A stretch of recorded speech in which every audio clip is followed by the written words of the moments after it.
Selamat pagi semuanya. Hari ini kita berjumpa kembali dan saya merasakan Tuhan mau bekerja terus di dalam kita sehingga kita bisa naik ke level yang baru. Kita tidak diombang-ambingkan oleh angin, baik angin pengajaran, baik angin kesusahan dari dunia ini. Tuhan mau kita terus naik dan naik. Pada pagi hari ini ketika saya berkomunikasi dengan Tuhan, Tuhan memberi pesan terus tentang strategi iblis di dalam mencobai orang-orang benarnya, di dalam mencobai anak-anak Tuhan. Ya, itu sebabnya ketika saya bertanya, Tuhan, saya sudah menyiapkan tentang roh kebenaran versus roh mamon. Tetapi karena roh menuntun saya untuk membawakan tentang strategi iblis itu supaya apa? Supaya kita tahu bahwa sesungguhnya apapun yang dilakukan oleh musuh, ya, baik iblis, baik antek-anteknya, apapun yang dilakukan oleh musuh tidak akan berpengaruh dalam hidup kita. Kalau kita benar-benar mengerti, kalau kita benar-benar memahami firman Tuhan yang ada di dalam hidup kita. Itu sebabnya saya percaya hari ini Tuhan akan intervensi sehingga ketika firman Tuhan ini disampaikan, maka Tuhan sendiri yang akan memberikan pewahyuannya, pengertiannya di dalam hidup saudara. Dan saudara akan hidup dari kemenangan lepas kemenangan. Dan Tuhan sendiri yang akan bekerja dengan hal-hal yang ilahi, dengan hal-hal yang supranatural dan mujizat-mujizat yang baru akan terjadi di dalam hidup saudara. Dan saya percaya tahun ini akan merupakan tahun kegembiraan. Tahun ini merupakan tahun sukacita yang berasal dari sorga. Karena Tuhan sendiri yang bekerja di dalam kehidupan kita. Firman yang ada di dalam hidup kita tidak akan sia-sia. Karena firman Tuhan berkata, setiap firman yang dilepaskan oleh Tuhan dan itu ada di dalam kita tidak akan kembali kepada Tuhan dengan sia-sia. Karena setiap firman itu harus menurut, ya, harus mengikuti apa yang telah diperintahkan Tuhan kepadanya. Artinya setiap firman harus digenapi. Tidak ada satupun firman yang tidak digenapi. Semua firman pada akhirnya pasti digenapi. Dan saya percaya tahun ini akan ada banyak penggenapan firman. Akan ada banyak penggenapan janji. Ketika saya semakin berhubungan dengan Tuhan, semakin dalam saya masuk dalam hadirat-Nya. Tuhan membukakan, Tuhan menyingkapkan, dan memperjelas strategi iblis. Dari dulu sampai sekarang itu sama saja. Tidak pernah berubah. Karena iblis memang tidak pernah bisa naik lagi. Bahkan dibandingkan dengan strategi yang dulu dia lakukan kepada Yesus, sekarang ini dia makin lemah. Karena dosa membuat dia semakin turun. Sedangkan kita yang diisi oleh firman. Ada roh kebenaran di dalam kita. Kita semakin naik. Tuhan membawa kita semakin naik. Nah, ketika Tuhan membawa saya semakin intens dalam hubungannya dengan Tuhan. Dan pada saat itu Tuhan berkata. Karena saya kan tiba-tiba saja apa yang saya persiapkan itu di-cancel dulu. Tiba-tiba Tuhan intervensi dan hanya dalam waktu beberapa menit saja berubah. Apa yang saya sudah siapkan itu berubah. Lalu Tuhan berkata begini kepada saya. Seperti itulah kalau aku akan mengubahkan hidupmu. Kalau aku akan mengubahkan posisimu. Kalau aku mau menaikkan posisimu. Mau menaikkan levelmu. Seperti itulah tiba-tiba saja. Saya lagi diam-diam saja tadinya saudara. Ya, saya lagi duduk-duduk, lagi sarapan. Tiba-tiba saya merasa di dalam saya, roh saya ini bergejolak. Jadi saya langsung masuk kamar, ambil waktu. Tuhan mau apa? Ya, Tuhan mau apa? Lalu tiba-tiba saja diminta berubah. Ya, apa yang saya siapkan mungkin itu untuk Sabtu yang akan datang. bukan Sabtu ini. Tapi Sabtu ini ada porsi khusus yang diberikan untuk saudara sekalian. Oh, saya sangat bergairah karena sesuatu yang khusus ini artinya akan membuat saudara hidup di dalam janji Tuhan yang digenapi. Bukan hanya hidup dalam janji Tuhan saja, bukan hanya hidup dalam firman Tuhan saja, tetapi firman yang digenapi, janji yang digenapi. Yang terjadilah dalam hidupmu. Jadi waktunya itu tiba-tiba saja, saudara. Jadi kalau Tuhan mau mengubah keadaan kita, tiba-tiba saja. Itu sama seperti Yusuf yang masih ada di dalam penjara, lalu tiba-tiba saja dia dipanggil oleh kepala penjara, lalu disuruh mandi, dikasih wangi-wangian, dikasih pakaian yang baru dan tentunya bagus. Ya, ini bukan baju bekas, tapi baju yang baru dan dipakaikan, lalu disuruh menghadap kepada Firaun. Kesannya ini mau apa? Ya, karena menghadap Firaun ada dua kemungkinannya. Sebelumnya ada juru minum dan juru roti. Juru minum waktu kembali dari penjara diangkat lagi oleh Firaun menjadi juru minuman. Tetapi juru roti ketika kembali menghadap Firaun digantung, saudara. Jadi Yusuf waktu menghadap Firaun tidak tahu apa yang akan terjadi. Dan hasilnya cukup ekstrim. Kalau tidak mati digantung, dia akan diangkat oleh Firaun. Ada dua kemungkinan itu. Tapi kalau roh kebenaran ada di dalam kita, kalau roh Tuhan ada di dalam kita, sesuatu yang buruk tidak pernah terjadi dalam hidup kita. Sesuatu yang baik, bahkan yang terbaik, itulah yang terjadi dalam hidup kita. Haleluya. Yusuf akhirnya bukan digantung tinggi, tetapi Yusuf diangkat tinggi menjadi penguasa di Mesir. Oh, haleluya. Sesuatu yang luar biasa. Karena sepertinya tidak mungkin bagi Yusuf. Dari latar belakang pendidikan tidak mungkin. Dari latar belakang budaya, sukunya, bangsanya tidak mungkin. Dia bisa menjadi penguasa di Mesir. Bahkan untuk menjadi pengawal Firaun atau pegawainya Firaun itu tidak mungkin. Karena latar belakang dia budak. Pendidikannya homeschooling di rumahnya. Tetapi apa yang tidak mungkin bagi manusia, itulah yang dilakukan oleh Tuhan. Dan tahun ini saya percaya, ketika engkau percaya kepada Tuhan dengan sepenuh hatimu, engkau berpegang hanya kepada firman-Nya, maka sesuatu yang tidak mungkin itu, sesuatu yang mustahil itu akan Tuhan lakukan dalam hidupmu. Dan terjadilah di dalam hidupmu. Haleluya. Itu sebabnya saat ini, saya akan menyampaikan tentang roh kebenaran versus si pencoba. Jadi bukan dengan roh mamon lagi, karena kalau si pencoba ini kita sudah menang. Roh mamon itu yang lebih detailnya gitu, saudara. Ya, kita lihat lagi dari waktu Yesus dicobai oleh iblis. Dan pegangan kita tetap tentang roh kebenaran. Roh kebenaran tidak dapat diterima oleh dunia karena roh kebenaran tidak pernah membuka akses sedikit pun untuk dunia, untuk roh yang ada di dunia ini bisa masuk bersama-sama dengan roh kebenaran. Tidak. Ya. Lalu karena apa roh kebenaran tidak bisa menerima, kenapa roh di dunia ini tidak bisa menerima roh kebenaran? Karena roh di dunia ini tidak bisa melihat. Tidak bisa melihat, artinya tidak bisa mengerti. Tidak bisa mengerti apa yang dilakukan oleh roh kebenaran.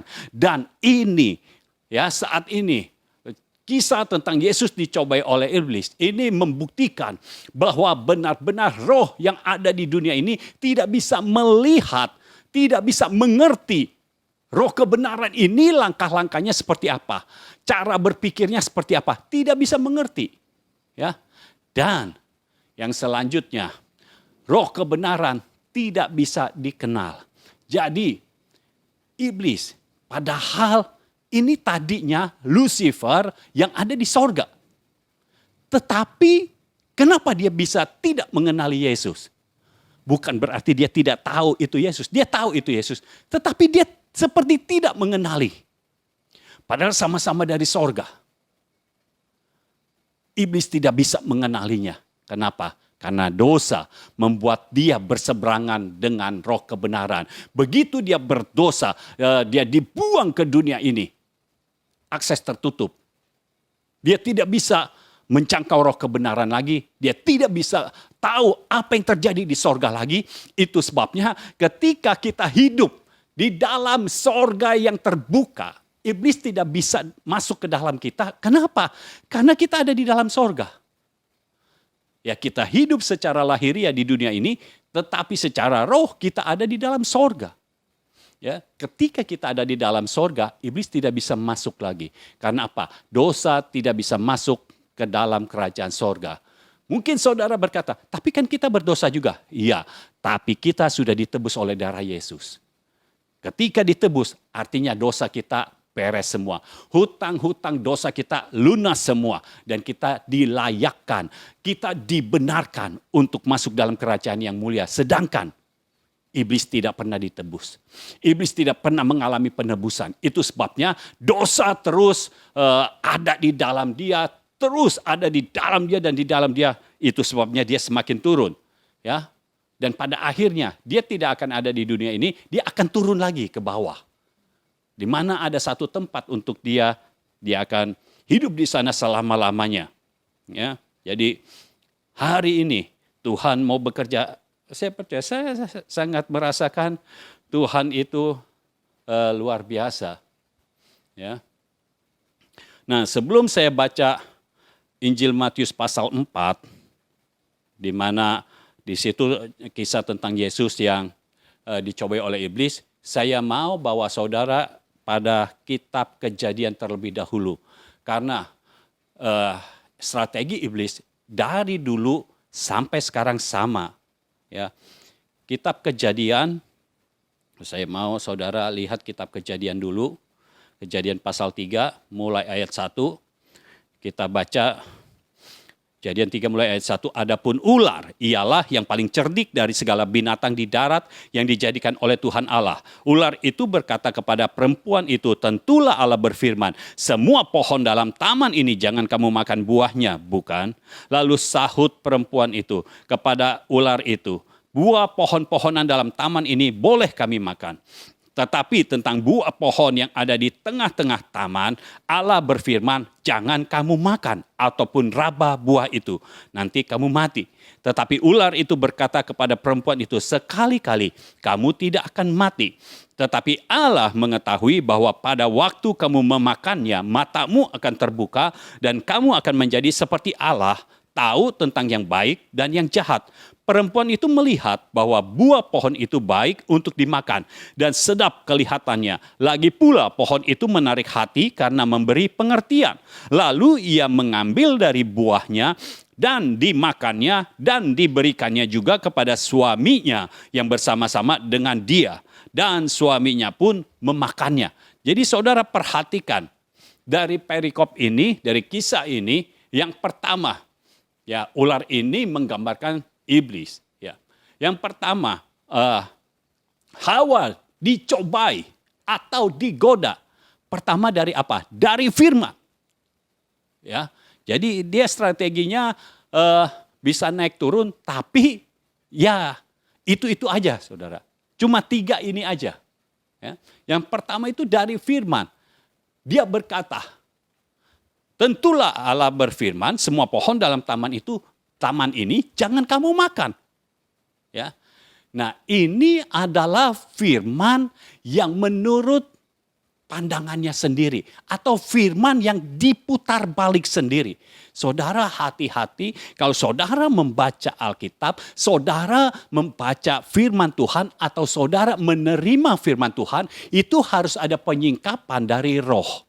Ya, harus ada pewahyuan dari sorga. Saudara tidak bisa membaca ini lalu menafsirkan sendiri. Ketika saudara menafsirkan sendiri, saudara bisa putar balik itu ayat.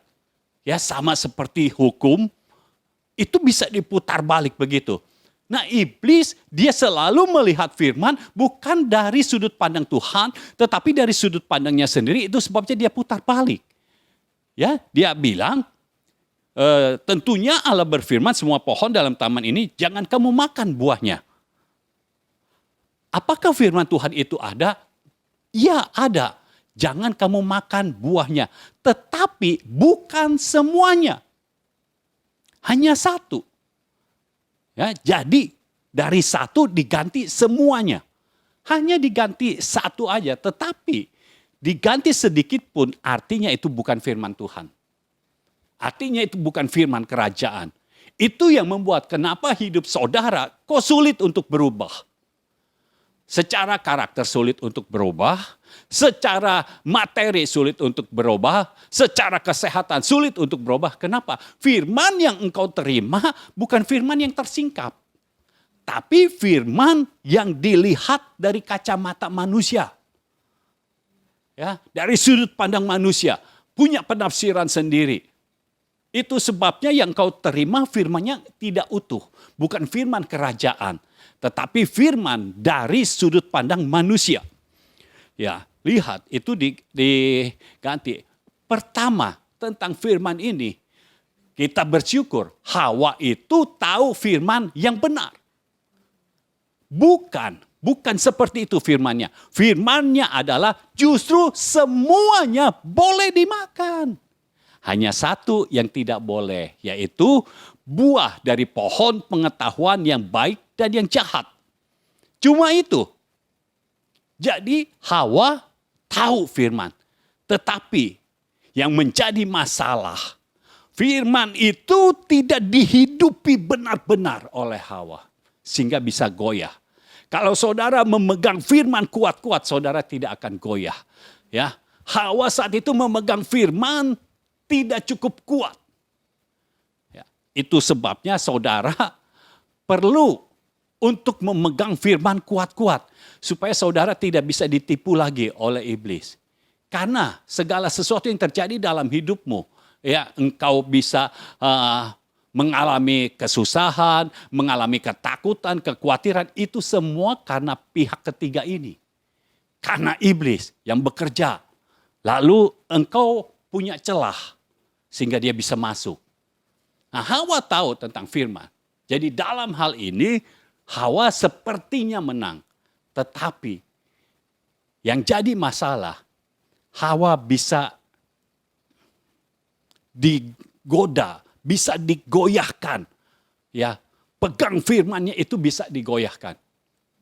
Kalau kita lihat tentang Yesus, Yesus itu beda. Ya, beda saudara. Nanti kita lihat bagaimana tentang Yesus. Kita bahas tentang Hawa dulu. Yang kedua, iblis mencobai Hawa dengan makanan, yaitu buah.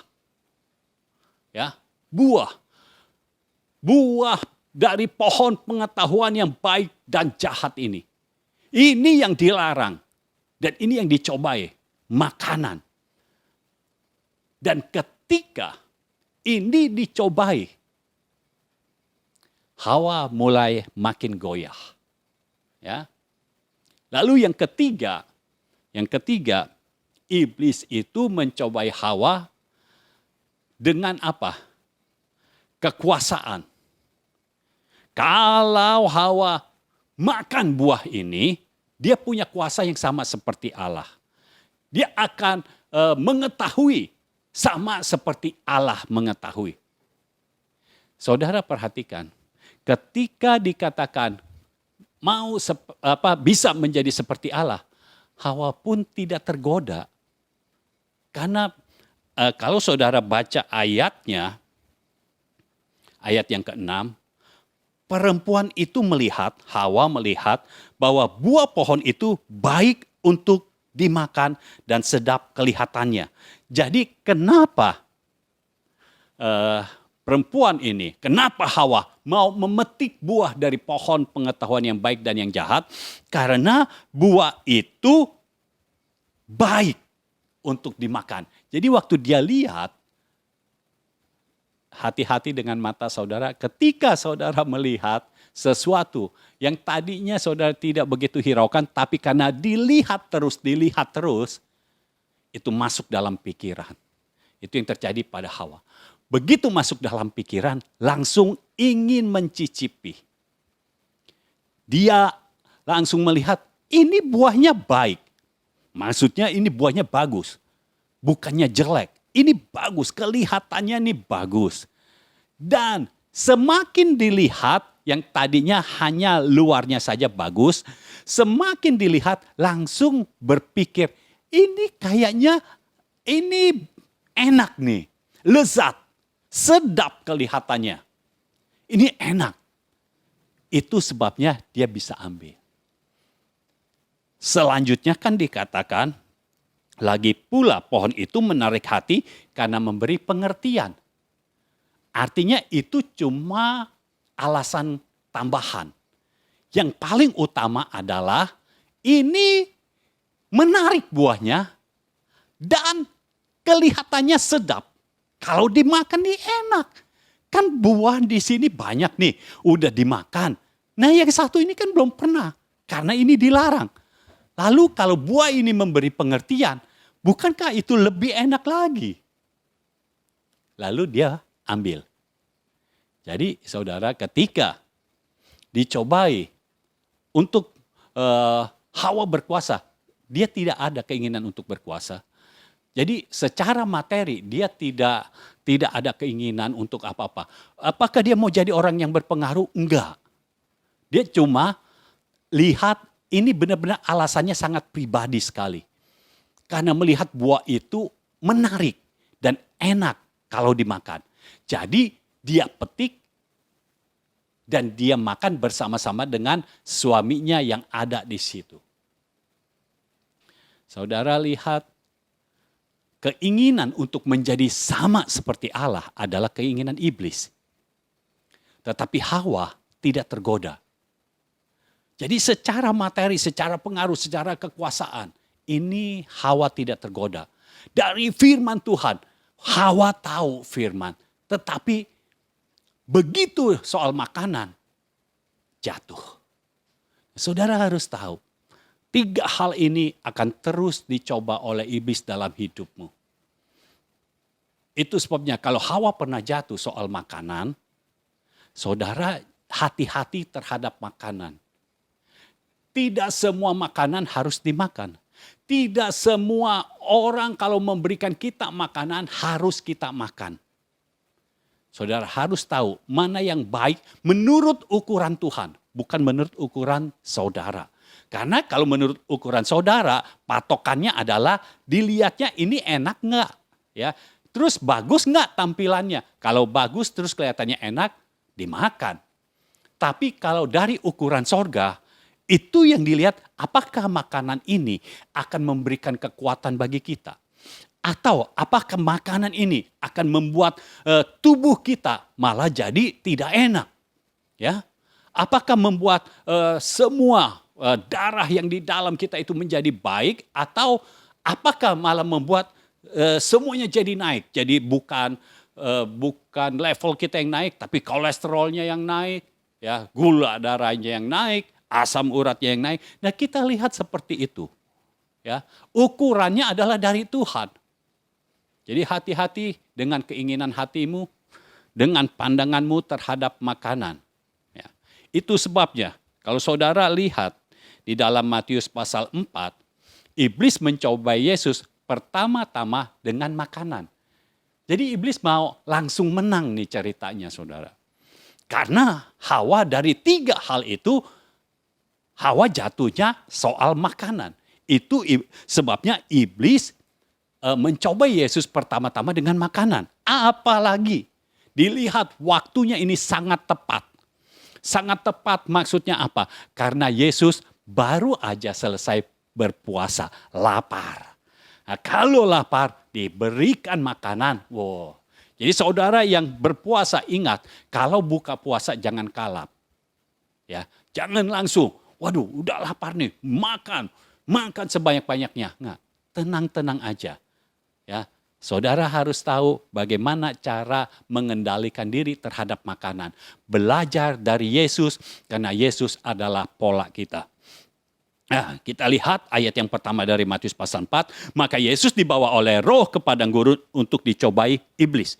Jadi perhatikan, kalau kita sampai dicobai oleh iblis, bukan karena iblis yang bisa masuk.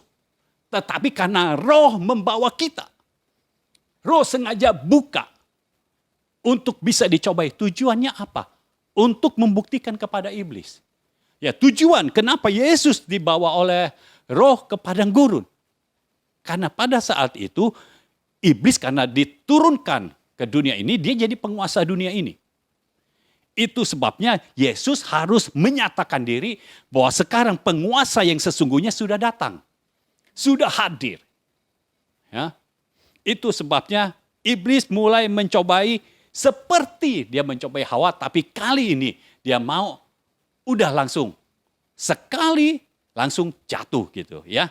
Perhatikan ayat yang kedua. Dan setelah berpuasa 40 hari dan 40 malam, akhirnya laparlah Yesus. Jadi kondisinya lapar, saudara.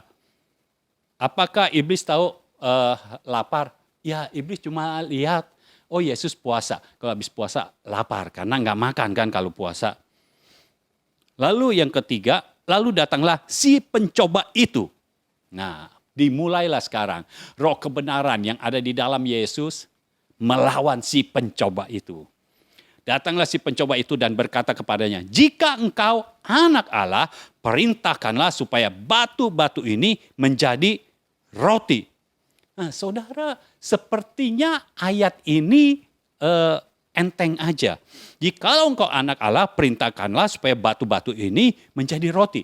Tetapi tahukah saudara bahwa ketika iblis mencobai, selalu membuat Yesus menjadi dilema. Bukan Yesusnya yang menjadi dilema, tetapi tujuannya membuat Yesus menjadi serba salah dan akhirnya Yesus memilih salah satu dan jatuh dalam dosa. Kalau Yesus jatuh dalam dosa, artinya karya penebusan gagal. Ya, karya penebusan yang dilakukan oleh Yesus ketika dia dilahirkan di dunia ini, itu menjadi gagal, saudara. Coba lihat dilemanya di mana. Jika engkau anak Allah, jadi sudah diinin dulu. Ya, kalau engkau anak Allah, jadi ini emosi Yesus yang dipermainkan. Hati-hati saudara, dunia ini seringkali mencobai kita dan mempermainkan emosi kita. Jikalau engkau anak Allah, jikalau engkau hamba Tuhan, wah, coba buktikan ini, coba buktikan itu. Kalau saudara mengikuti, saudara terperangkap. Tetapi lihat cara Yesus ya, kita lihat nanti. Tetapi sekarang kita lihat apa yang dilakukan oleh iblis ini. Jika engkau anak Allah. Jadi Yesus diberikan sepertinya diberikan dilema.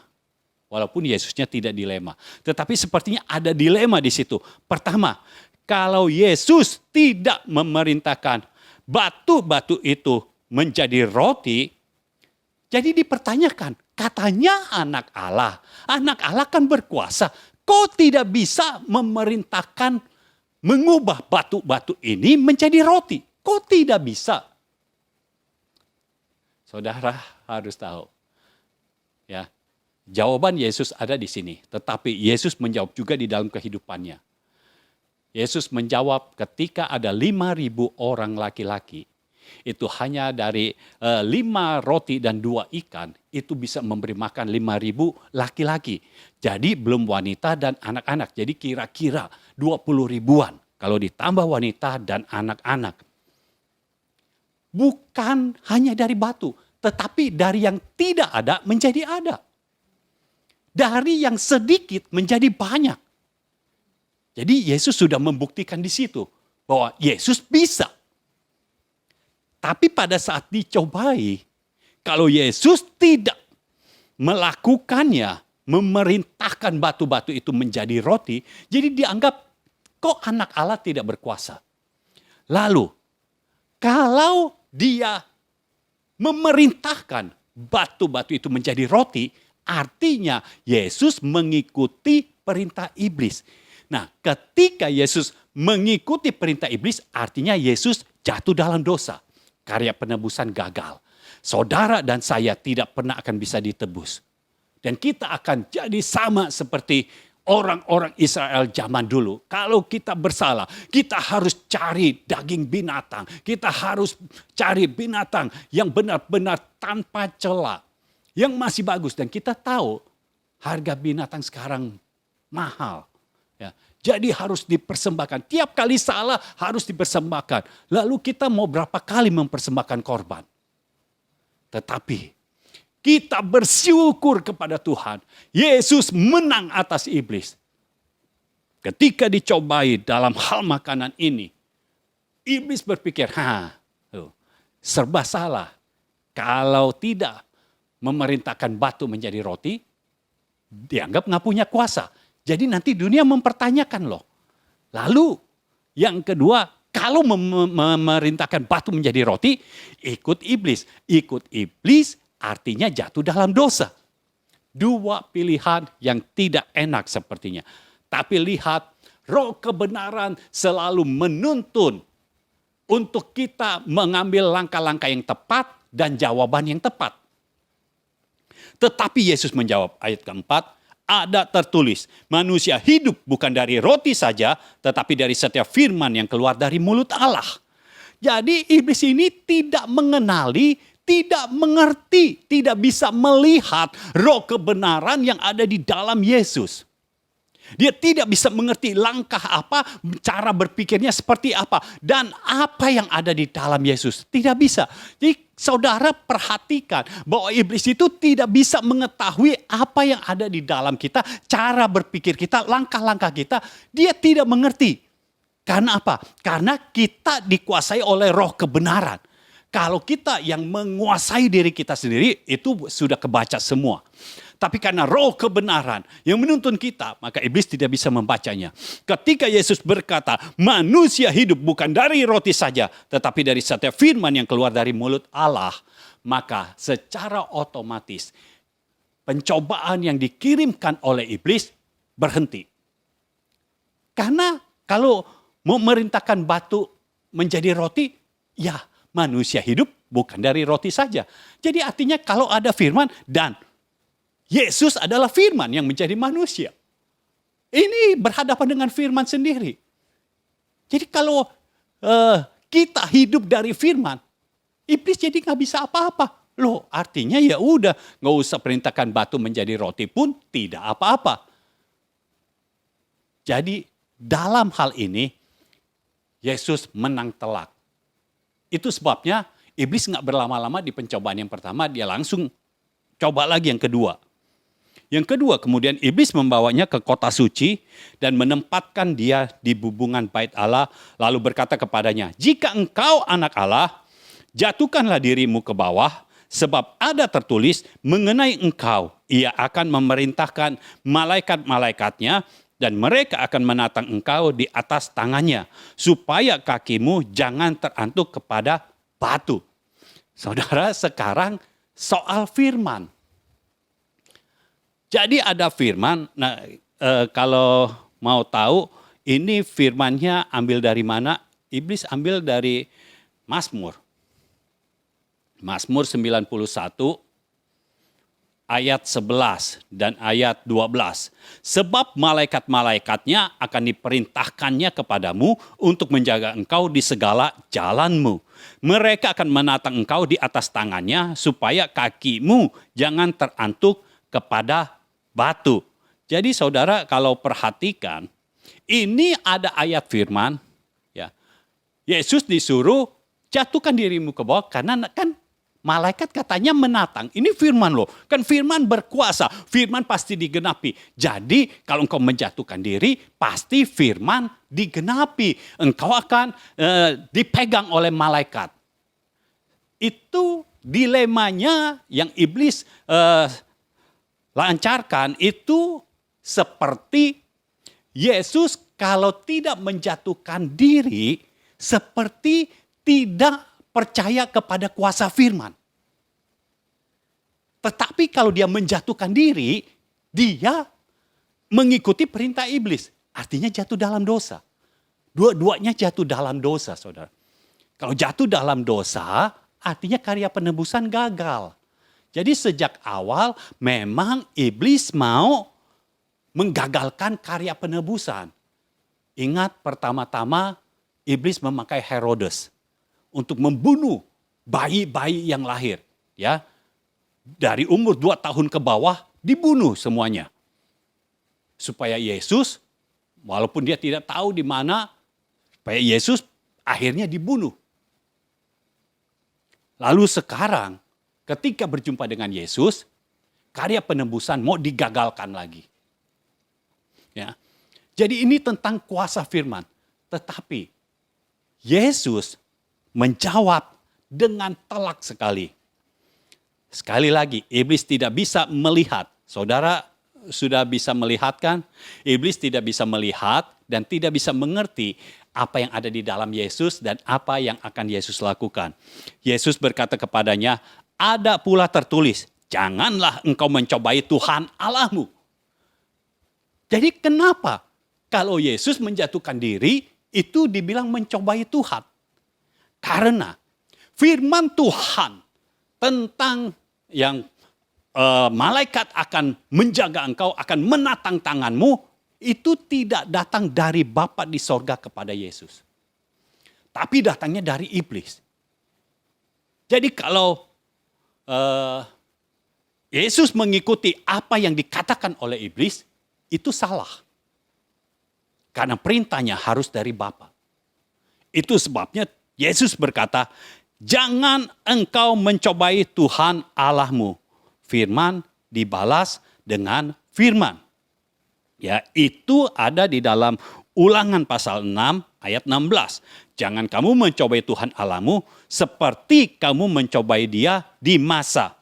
Ya, itu waktu bangsa Israel dipimpin oleh Musa. Jadi Yesus berkata, jangan engkau mencobai Tuhan Allahmu. Artinya gini saudara, kalau saudara terima firman, ya, tetapi Tuhan tidak memerintahkan saudara untuk melakukan itu, saudara tidak harus melakukannya. Saya kasih contoh supaya lebih jelas. Ketika Petrus melihat Yesus, ya, ketika sedang pergi ke seberang, itu perahunya terombang-ambing oleh gelombang dan oleh angin sakal. Lalu tiba-tiba Yesus datang berjalan di atas air. Lalu Petrus berkata, kalau engkau Tuhan, suruh aku berjalan di atas air. Lalu Yesus katakan, mari, kemarilah. Ya, Yesus berjalan di atas air, bisa berjalan di atas air. Saudara perhatikan, firman itu datang hanya untuk Petrus. Saudara tidak melihat Yohanes, Bartolomeus, Andreas berjalan juga di atas air. Tidak, hanya Petrus. Jadi firman apa yang datang kepada kita, itu yang kita lakukan. Bukan semua firman yang datang lalu kita melakukan semuanya. Enggak seperti itu. Mana yang roh kebenaran itu menuntun engkau sehingga firman itu klik di hatimu dan engkau bisa melakukannya. Ya. Jadi saudara jangan mencoba karena ada firman. Petrus bisa berjalan di atas air. Yesus berjalan di atas air. Yesus polaku. Petrus adalah bapak gereja. Oh, artinya aku harus bisa berjalan di atas air juga. Lalu kita mulai. Nggak usah di laut, di sungai aja. Tapi sungai juga ada arusnya, saudara. Saudara mulai jalan di atas air. Ya, biasanya di sungai main arung jeram, ini jalan di atas air. Begitu jalan di atas air, tidak ada pegangan, hanyut ke bawah arus dan meninggal. Nah, jangan kalau sudah meninggal di akhirat, karena saya nggak tahu ini meninggalnya masuk surga apa masuk neraka, saya tidak tahu. Jangan di akhirat nanti tanya, Tuhan kenapa saya kok meninggal waktu saya mau melakukan firman-Mu. Saudara bukan sedang melakukan firman kalau seperti itu. Tapi saudara sedang melakukan keinginanmu sendiri. Tuhan tidak taruh keinginan untuk saudara bisa berjalan di atas air. Jadi saudara jangan seperti itu. Dan saudara juga tidak bisa ini kan, saudara lihat Superman bisa terbang, lalu saudara ambil kain, saudara ikat, lalu saudara berpikir, Superman kan kita nggak tahu dia percaya Yesus apa enggak. Kita percaya Yesus pasti kuasanya lebih besar. Kalau Superman bisa terbang, kita juga bisa terbang. Saya juga bisa terbang. Lalu saudara naik ke atap rumah, saudara pakai kain supaya ada sayapnya di belakang, saudara mulai terbang. Saudara bukan terbang, saudara sedang menjatuhkan diri. Dan kalau seperti itu, malaikat tidak akan memegang engkau. Jadi kalau meninggalnya gara-gara itu, jangan tanya Tuhan, engkau yang tidak taat. Makanya Yesus waktu menjawab kepada iblis, Yesus katakan, jangan mencobai Tuhan Allahmu. Kalau engkau lakukan itu, artinya engkau sedang mencobai Tuhan Allahmu. Engkau mencobai Tuhan. Tuhan tidak meminta engkau untuk melakukannya, tapi engkau melakukan. Engkau ikut-ikutan orang lain. Tidak bisa. Harus ada firman yang datang dalam hidup kita terlebih dahulu, baru kita melakukannya. Lalu Tuhan akan memberkati dan membuat apa yang engkau lakukan menjadi berhasil. Saudara bisa bayangkan kalau Yusuf waktu ada di penjara, ya, karena Yusuf kan diperpanjang, ada masa injury time-nya 2 tahun lagi.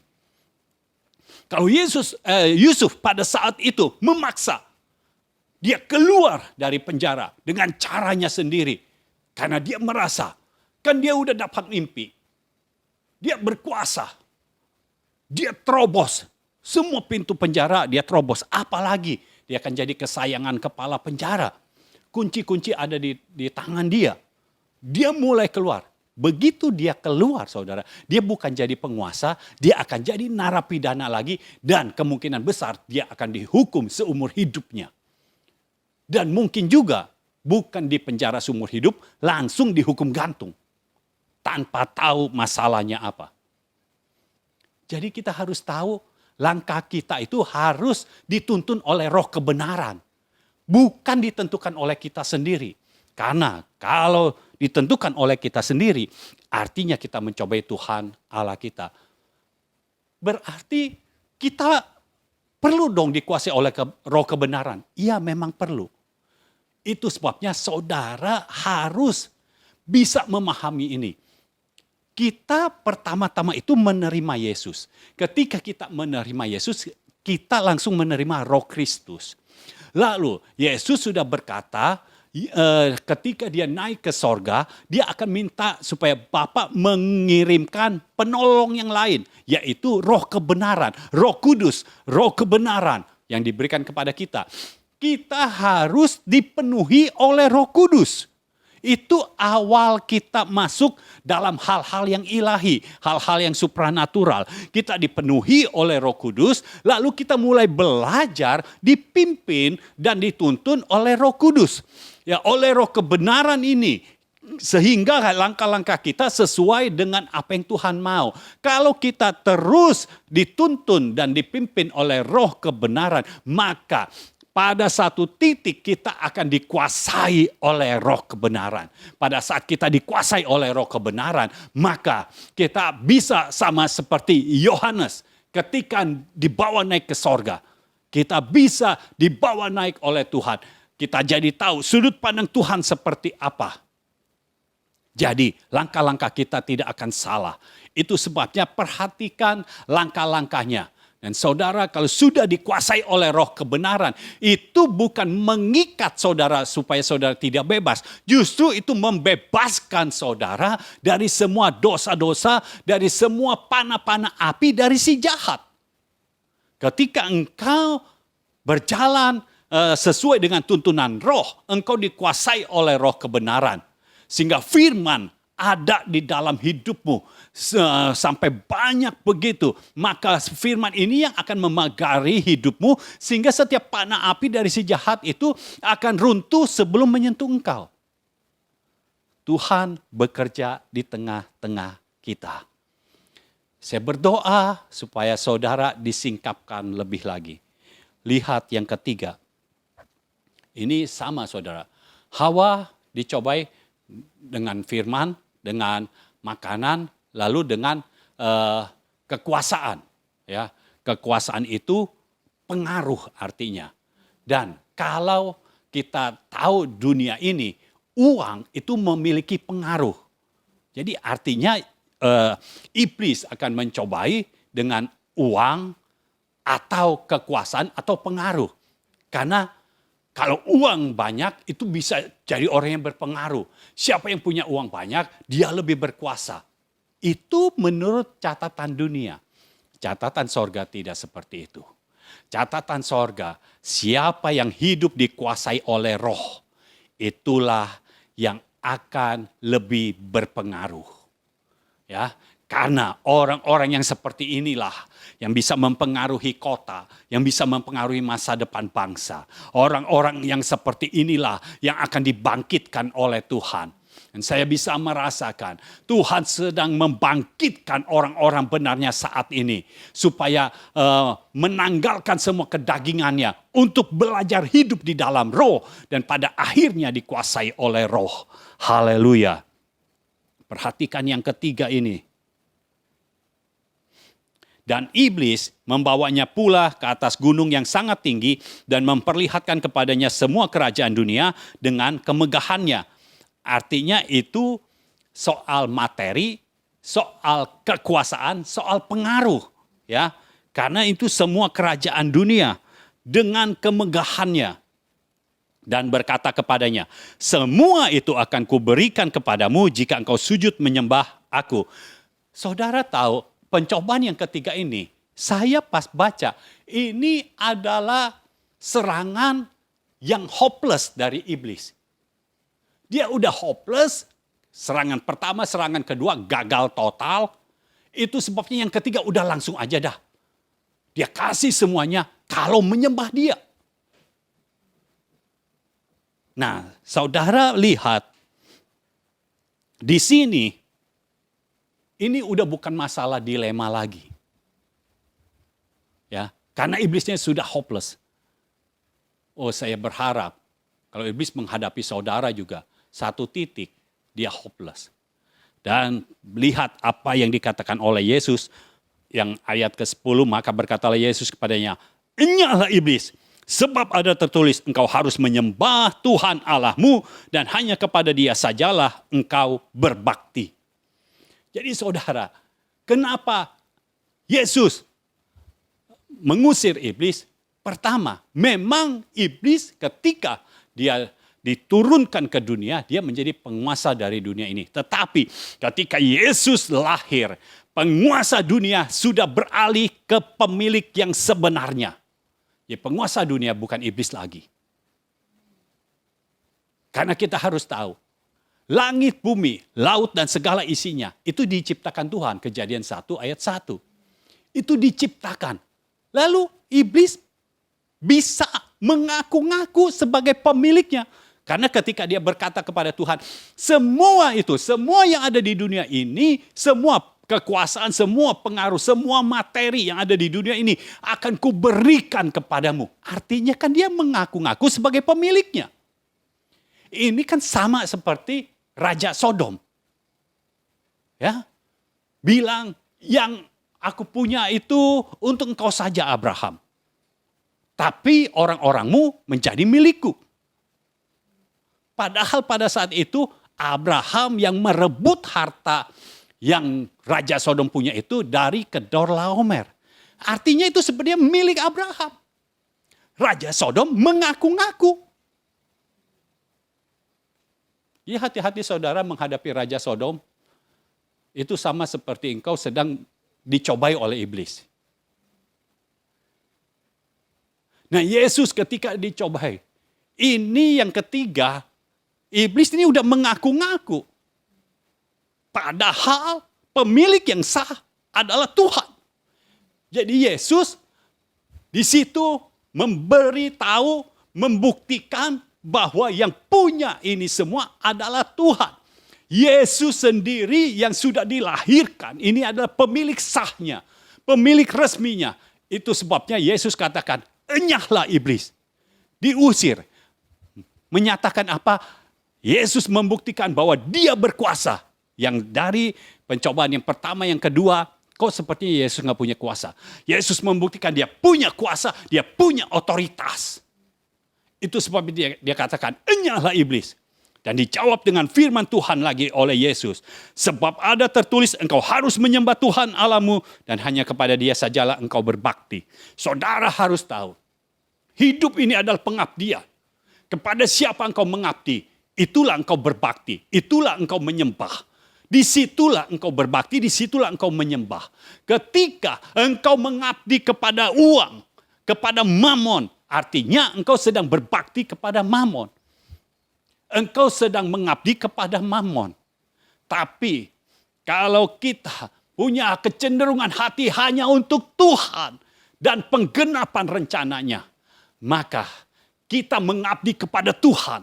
Dan ketika kita mengabdi kepada Tuhan, maka kita juga berbakti dan menyembah Tuhan. Itu sebabnya kuasa dan otoritas yang sama yang Yesus miliki saat itu akan kita miliki juga. Yesus berkata, enyahlah iblis. Sebab ada tertulis, engkau harus menyembah Tuhan Allahmu dan hanya kepada Dia sajalah engkau berbakti. Lihat ayat yang ke-11. Lalu iblis meninggalkan dia. Kenapa langsung? Kata lalu itu menandakan bahwa setelah Yesus berkata, iblis langsung pergi. Kenapa? Karena iblis seperti baru tahu, oh ternyata Yesus berkuasa. Yesus punya otoritas, tetapi telat taunya. Kenapa? Udah diusir. Jadi iblis mau lama-lama di situ juga nggak bisa. Ini ada satu kuasa yang lebih berkuasa daripada dia, dan dia tidak berdaya apa-apa. Itu sebabnya hanya satu saja yang harus dia lakukan, yaitu mengikuti apa yang Yesus katakan. Ketika Yesus berkata, enyahlah iblis, dia pergi. Oh saudara, kalau saudara hidup berpegang kepada firman dan percaya kepada firman, engkau dituntun oleh roh kebenaran, maka engkau punya kuasa yang sama untuk mengusir iblis, untuk mengusir setiap roh yang tidak berkenan kepada Tuhan, sehingga itu keluar dari hidupmu. Dan hasilnya tetap sama. Semua yang engkau usir harus pergi. Karena engkau yang memiliki otoritas. Yesus punya otoritas. Itu sebabnya iblis harus pergi. Nah, perhatikan saudara. Ketika Hawa dicobai oleh iblis. Hawa tidak berdaya dalam soal makanan. Itu sebabnya kuasa yang ada padanya. Padahal dia sudah diberikan kuasa. Adam dan Hawa itu sudah diberikan kuasa. Untuk apa? Untuk mengatasi, untuk memerintah, untuk menguasai semua binatang-binatang yang ada. Kuasanya seperti tidak ada. Karena jatuh dalam dosa. Karena makanan. Itu sebabnya ular tidak diusir. Kalau diusir juga tidak ada kuasanya. Tidak bisa. Kenapa? Seringkali kita seperti tidak berdaya. Ada sesuatu yang buruk dalam hidup kita, kok kita seperti tidak bisa mengusirnya. Karena kita hidup di dalam apa yang dikatakan oleh dunia ini. Bukan apa yang dikatakan oleh Tuhan. Ketika Hawa jatuh dalam dosa. Perhatikan, yang jatuh bukan Hawa saja, tapi Adam juga jatuh. Padahal Adam ada di samping Hawa. Tujuannya supaya Hawa tetap berada di dalam jalan Tuhan. Itu sebabnya saudara, penting bagi saudara memiliki seorang bapa, seorang pengayom. Adam itu seorang pengayom. Tetapi saudara harus punya bapa bukan yang seperti Adam. Engkau harus punya bapa yang polanya seperti Yesus. Yang tidak tergoda oleh apapun juga. Polanya harus seperti Yesus. Jadi engkau cari bapa benar-benar yang bisa mengendalikan emosinya, yang bisa menguasai segala sesuatu yang harus dikuasai, yang bisa menjaga emosinya, menjaga keinginannya terhadap makanan, Ya, jangan sampai yang engkau punya bapa terhadap makanan saja tidak bisa menahan. Ya repot saudara. Itu baru satu. Yang lain-lainnya bagaimana? Itu sebabnya Adam dan Hawa pada saat itu jatuh dalam dosa. Tetapi Yesus menebus kegagalan Adam dan Hawa. Dengan dia menang atas iblis. Itu sebabnya setiap orang yang percaya kepada Yesus, dosa yang diturunkan oleh Adam sudah tidak ada lagi. Kenapa? Digantikan dengan kebenaran yang ada di dalam hidup Yesus. Yesus menang atas iblis. Iblis pergi dan dikatakan di situ bahwa di ayat yang lain, iblis itu menunggu waktu yang baik, saudara. Menunggu waktu yang baik untuk mencobai Yesus lagi. Tetapi kita baca dari Alkitab, dari Injil sampai kitab Wahyu, tidak ada satupun kita melihat ada catatan Alkitab yang berkata iblis mencobai Yesus sekali lagi. Enggak ada, saudara. Jadi cuma sekali ini saja iblis mencobai.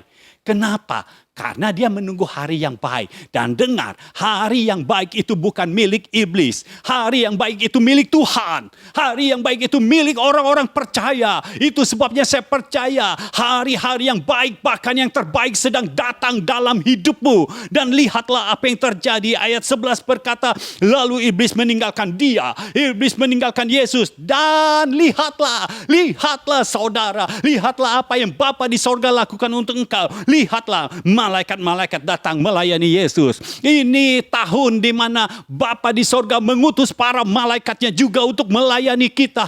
Ini waktunya kita hidup dari kemenangan lepas kemenangan. Ketika kita percaya kepada Yesus, firman-Nya ada di dalam kita. Dan kita dituntun oleh roh kebenaran di dalam setiap pengambilan keputusan kita. Di dalam setiap langkah-langkah hidup kita. Di dalam setiap perkataan yang kita keluarkan. Maka kita akan bisa melihat kita hidup dari kemenangan lepas kemenangan, dan malaikat yang diutus oleh Bapa di sorga ke dalam dunia ini, karena sorga sedang menginvasi bumi, maka para malaikat itu melayani kita. Untuk apa? Untuk membuka jalan bagi kita, membuka jalan sehingga setiap tugas yang Tuhan berikan kepada kita akan kita selesaikan dengan sempurna di dalam nama Yesus. Haleluya, terjadilah.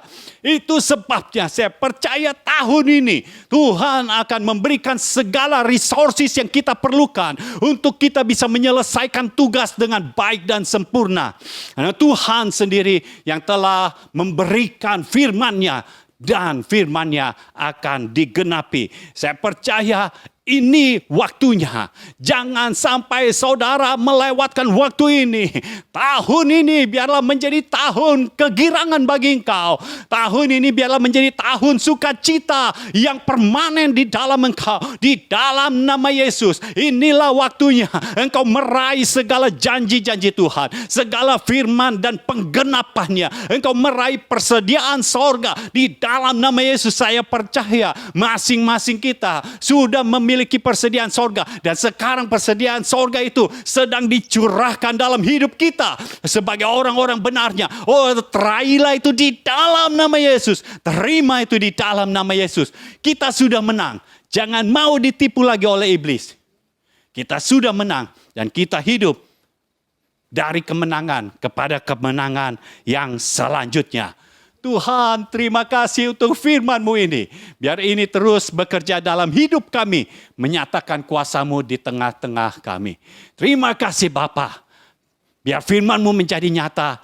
Digenapilah firman-Mu. Datanglah kerajaan-Mu. Jadilah kehendak-Mu. Di bumi seperti di sorga. Segala kemuliaan hanya bagi Engkau saja Tuhan. Di dalam nama Yesus Kristus kami berdoa dan mengucapkan syukur. Amin, amin, amin.